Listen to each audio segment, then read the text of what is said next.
I was talking with an executive just last week. This person was, and I hear this all the time about every industry, she was venting about the fact that workers are different today. People don't want to work as hard. And, the typical things that you hear, which is ridiculous and flat out wrong, but you hear these things constantly. And what was happening is you're seeing old world meet new world, right?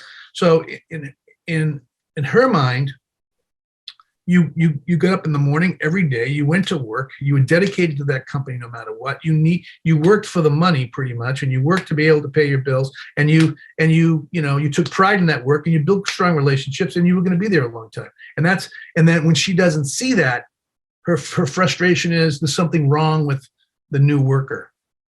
In reality, what's happened is the new worker does not want to just go to work for the money. Even though they need the money, they don't want to just work for the money. They want to have a different connection, a different relationship. The relationship might not be as loyal. The relationship might not be as dedicated. But it doesn't mean that person can't go to work and be really productive and really enjoy their work. And the secret is if we can attract them to be attracted and connected and motivated to that company, then they will stay and they will work really hard.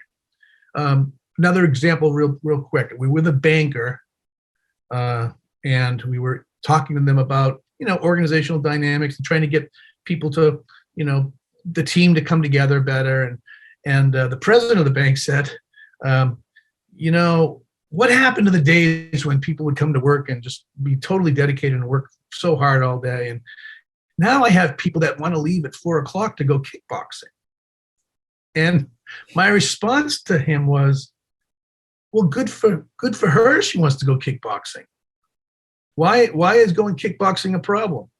Well, back in the day, we wouldn't do that. I said and my thought was back in the day, I wanted to do that, but I couldn't do it because again, these constructs were totally different. The expectation was that I would stay till 6 or 7 o'clock every night, work 6 days a week. I know people never even took their vacations, right? We were so invested in this it was this mindset when I wanted to spend time with my kids and I wanted to leave on time, and I could not because it would not be accepted. We're living in a world now, well, that is going to be readily accepted. In fact, it's going to be readily the norm. Never in history have human beings worked as hard as they work today.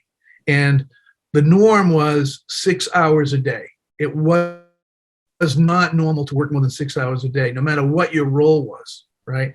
Today, or over the last several decades, the expectation has been 10 hours a week. I always ask clients, I always ask people I know, how many hours a week do you work? And to a T, they all say about 60 hours a week, right? Now, these are professional people, but 60 hours a week, and I think that's still fine. If they said, I think 50 hours is probably more reasonable. And I also think you can work 40 hours and still work in your head when you're not there. So there's different ways of thinking about work and different ways of doing it. And being from a younger generation, I saw my parents, be loyal and dedicated to a company. They went in and they worked hard, but at the end of the day, they were disposable. When times got lean, they got cut. I've myself has experienced the same thing where I thought that I would have spent, 20 years, 30 years with the organization. But when it came down to it, I was just a number on a spreadsheet. When it was time to make cuts, I got cut. So I can relate to that because my loyalty to organization moving forward will be questioned. What did your father do for work, Michael? When I was a kid, my dad worked in a factory. And how long did he work in that factory? 20 years, maybe 15 years. Yeah, so it was a long time, right?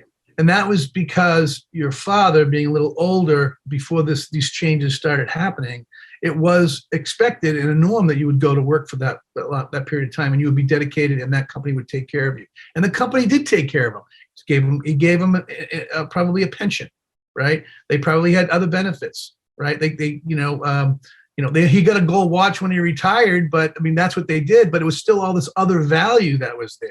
Right. Again, in the 70s and 80s, that was taken away. And if the spreadsheet and the margins and the stock price became more important than the employee.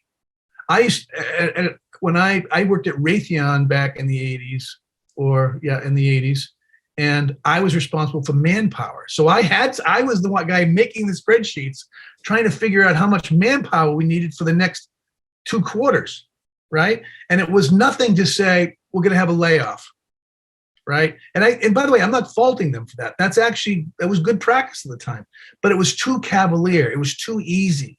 Well, we'll get rid of them now. We'll pick them up when we need them in a year when we get that next big contract. And it was this flow of people in and out. And really, while I was there, I didn't get a sense that they really cared about me. Well, my father and my uncle both worked at Raytheon at one time, and they had a different experience than I had. And here's another example. Why did I go to Raytheon? I went to Raytheon because my father and my uncle were there. It was in the family. That's how dedicated and committed Raytheon was to the family. And I can't validate this, but I remember, I think it was actually a consideration that if you were related, they would rather hire for that than what school you went to. I mean, it was important that they took care of the family. That all went away. And it went away across manufacturing, right? So yeah, so what you're experiencing, Michael, what you experience is exactly what I would expected you would experience, right? And so when a 27-year-old is thinking about working in a factory, they have no expectation that they're going to be there the whole life or that they're going to be that committed to it, right? And maybe it's time that shift takes place. And the question is, what it then becomes the motivation for them to be successful and to be engaged and be accountable and be productive? What is then the motivation? And that's what we're going to talk about. That motivation, from what I understand about the work that you've done and some of your thoughts, is that motivation starts with the leadership of the organization, creating an environment.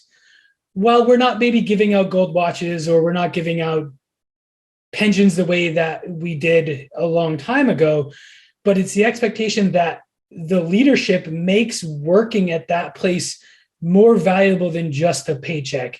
Those people who are coming in those entry-level jobs, they need to feel valued beyond just what goes into their bank with their direct deposit. Yeah. So I think for the most part, you're right. And I think for most professional workers, meaning the people that have particular intellectual skills that are applying to the company, whether it be procurement or human resources or engineering or, technical skills or that's, actually anybody that has any training in a particular field, whether it's electricity or, whatever it is, it doesn't matter. But there are people that regardless of what you give them for benefits or bonuses or connecting them to the company, that still are motivated by other things. We'll get into that, but basically there's no one size fits all. So if you're a manufacturing plant that's providing jobs to people who have, they don't have a background in it, it's new to them, and they're on a line and they're not doing, those people have different needs than the new engineer that you hired. The motivations and the needs are going to be different. So you have to you establish a culture around what exactly those needs are. But generally, you can also say that regardless of their background, people want more than just a paycheck, and people want to be self-actualized, right? They want more out of life than just that. So your premise is correct. I'm just trying to qualify it there. Your premise is correct that, and it's not just about being nice. And it's, that's the myth here. It's not like you just have to be nice and have ice cream socials, and that's not what this is about. What is it that they need, and what can we give them? And of course, Buckingham's work was proved that it's how you manage people is not the same. It's different for every individual, right? So that's kind of the mindset that people have to kind of think about. And the leaders so it starts at the top. It's the leaders that have to kind of embrace this, and it's going to be the managers that have to kind of execute it, and the workers have to execute that as well. The challenge the challenge and the shortfall, the problems that are going to affect this transition that should take place is going to be twofold. It's going to be the people that are responsible for the profits, right? And that might be the board of directors, that might be investors. Those people, their incentives are different, right, than probably the culture of the organization. Not that they are, but they could be different. They should be aligned. So the pivot point there is the executives, is the leaders of those firms. Those leaders need to bridge both what the employees need and what the market needs so that they all can be sustainable. Not just grow for growth sake and profitable, but to be sustainable.